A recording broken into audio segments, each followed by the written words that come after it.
Hello everyone, I'm very happy to meet you all again today. We will learn step by step how to engage in self-education. The theme of today's lessons is the wise use of emotions, which is a very important topic in life. Because humans are emotional beings, everyone has emotions and this is innate. Have you ever seen a baby without emotions when a baby wants to play with a toy and suddenly has it taken away? Have you ever seen a baby sitting there, filled with inner peace, saying, "Everything is fate, just go with the flow"? We haven the baby cries and stares blankly. Emotions are a very natural response of the body to external people and things. Emotions themselves are neither good nor bad. The most important thing is that we understand how to make good use of emotions. All seemingly negative and terrible emotions. Therefore, understanding how to wisely use emotions is a great wisdom in life, a lesson that any truly successful person must learn. I have seen some PhDs and double PhDs in the past, very impressive, with extraordinary achievements, high positions, and abundant wealth. However, many of them are not happy, one reason being that they do not know how to use emotions wisely. Many people encounter difficulties in life, facing numerous problems, relationship issues, marriage problems, issues with children, and even emotional and mental illnesses.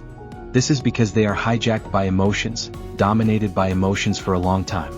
Even though they are smart, emotions are a deeper realm. Therefore, even if you are very smart and wise, if your emotional intelligence is problematic, many issues will arise in life.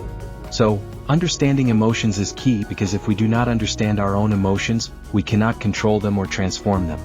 If we know how to use them wisely, are the wisdom and strength of life, the source of our power.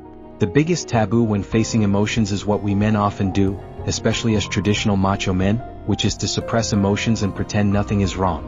"I have no problem, am I angry now?" Such statements. Once suppressed for a long time, of course, it becomes unbearable and will explode. We call this the beach ball effect. Think about it, if you press a beach ball down on the beach, is it hard? Do you need to exert force? Of course, you need to use force to press the beach ball down. If you must press for an hour, what will happen to your hand? Very tired, your whole body tensed up. And then when you let go, what happens to the beach ball? It bounces up with a bang. Our lives are like this. I am the same. I have always been a person with intense emotions. I am a typical macho man, very impulsive, excited, self-centered, and self-righteous. When I was young, I would argue and fall out with others, filled with anger at the same time. This is also good news. Think about it, even with my background, I can now become a spiritual mentor, and my emotions have calmed down a lot. I still have emotions, but I have mastered some effective methods to coexist with my emotions, making them my good friends and the source of my strength and support. Therefore, the most important thing is to train the mind and cultivate our heart's emotions need to be trained. The first thing is that we must understand that we do not need to escape from emotions. Because our traditional society always feels that people should not have emotions, so when we have emotions we will escape, cover up, suppress, deny, and pretend not to know. This is the most dangerous and causes the greatest harm. Because we suppress some emotions that we think are negative, as a result, even positive emotions will be suppressed and denied. If we do not face our fears and do not acknowledge our fears, we will not have courage. If I deny my sadness and continue to bury my sadness, it will be very difficult for me to have empathy and connect with the sadness of others. Because to connect with another person's sadness, I must embrace my own inner sadness. Therefore, those who suppress their emotions, or if I do not understand pain and feel numb to it, I will not understand gratitude. Thus, negative emotions are actually very valuable. They remind us of some very important things, remind us that we need to improve and progress, and remind us of our blind spots. All blind spots are pain points in our lives. Emotions are the best entry point and starting point for life growth.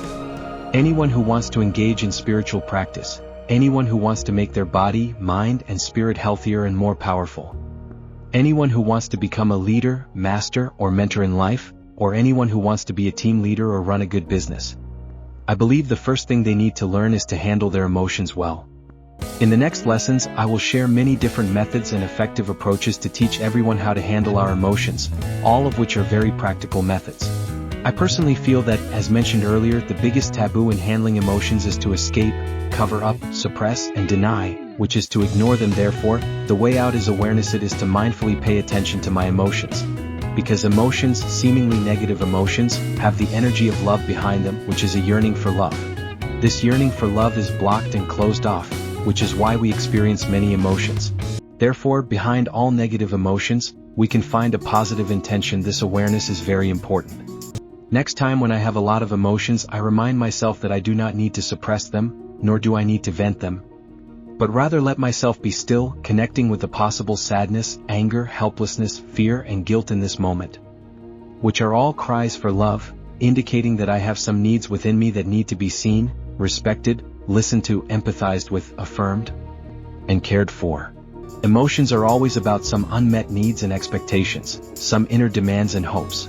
Therefore, emotions are a good way for us to open our meridians and regain our inner wisdom. If you are very angry, pay attention to what needs and yearnings I have suppressed behind that anger. Perhaps I yearn for fairness and justice, and when I do not get it, I become very angry. If I do not know how to handle this yearning, it turns into attacking and projecting.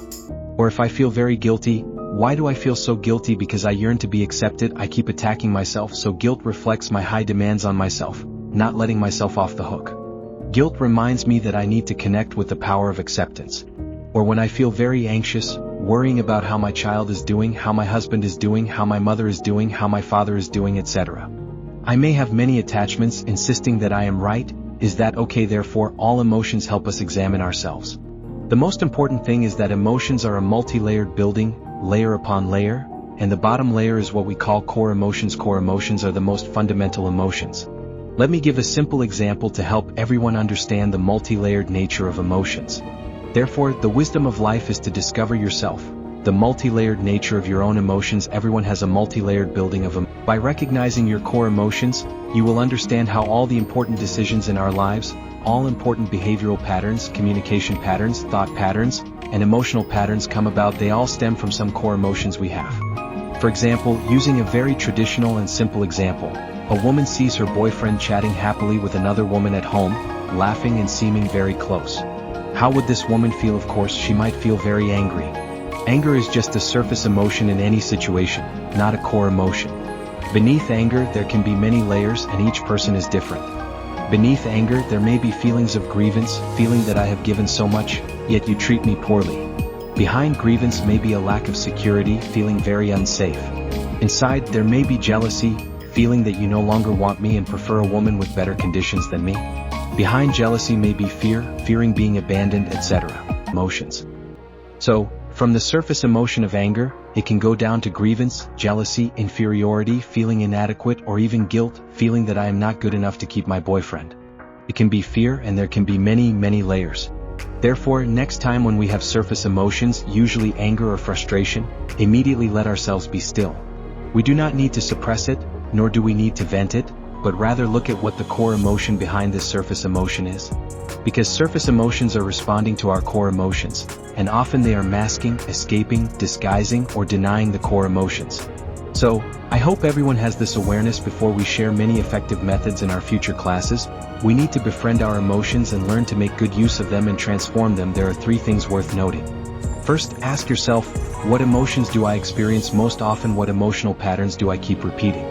Some people often feel helpless, some often feel angry, and some often feel fear, worry, guilt, shame, anxiety, self-blame, or inferiority. Everyone is different. Look at what emotions appear most frequently for me. Through this emotion, I can see what my inner needs and desires are. This is the first thing worth looking at when we want to transform our emotions.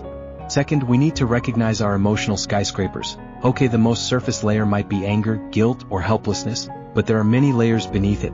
Okay, the most common core emotions are fear, guilt, sadness, and helplessness. These are the more common core emotions. And as mentioned earlier, anger is always a surface emotion in any situation.